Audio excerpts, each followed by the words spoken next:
Suppose एउटा devil अहिले तिम्रो अगाडि आउँछ र उसले भन्छ म तँलाई एउटा कर्स दिँदैछु, तैँले यो बाँचेको लाइफ इन्फाइनाइटली एउटा लुपमा बाँच्नुपर्छ। हरेक फेलियर, हरेक ब्रेकअप, हरेक फेलियर तैँले फेरि एक्सपिरियन्स गर्नुपर्छ।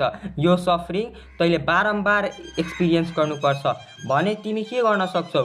तिमीसँग दुईटा अप्सन्स छ। कि त तिमीले त्यो डेभिललाई भन्छौ कि मुजी तैँले यो के गरिस् त रुन्छस्, तिमी रुन्छौ र तिमी भन्छौ होइन मलाई यो लाइफ चाहिँदैन, मलाई चाहिँदैन, त रुन्छस् मलाई छोडिदे, माफ गरिदे, मलाई यो कर्स चाहिँदैन, मलाई यो फेरि सफरिङ बाँच्नु छैन, मलाई यो सफरिङ झेल्नु छैन, म मरिहाल्छु तर म यो लाइफ बाँच्दिनँ। कि दोस्रो अप्सन तिमी भन्छौ धन्यवाद डेभिल, तैँले मेरो आँखा खोलिदिस्, अब म जागिसकेको छु, अब मैले फेरि यो लाइफलाई यति ब्युटिफुल बनाइदिन्छु कि म यो लाइफ बारम्बार जिउँछु, म बारम्बार इन्फाइनाइटली हरेक सफरिङ, हरेक इन्जोयमेन्ट, हरेक जोइ बाँच्दा पनि मलाई दिक्क लाग्दैन, म यो लाइफ यति ब्युटिफुल आफ्नो बनाइदिन्छु कि यो लाइफ म 1000 चोटि पनि बाँचे म बोर हुँदिनँ। यदि तिमी सेकेन्ड अप्सनवाला मान्छे हो भने कङ्ग्रेचुलेसन, तिमीले फ्युचरमा आफ्नो धेरै कुरा अचिभ गर्नेछौ। र यदि तिमी नम्बर 1 को त्यो चुतिया हो भने अहिले पनि टाइम छ तिमी सुध्रिऊ र आफ्नो लाइफलाई यति ब्युटिफुल बनाऊ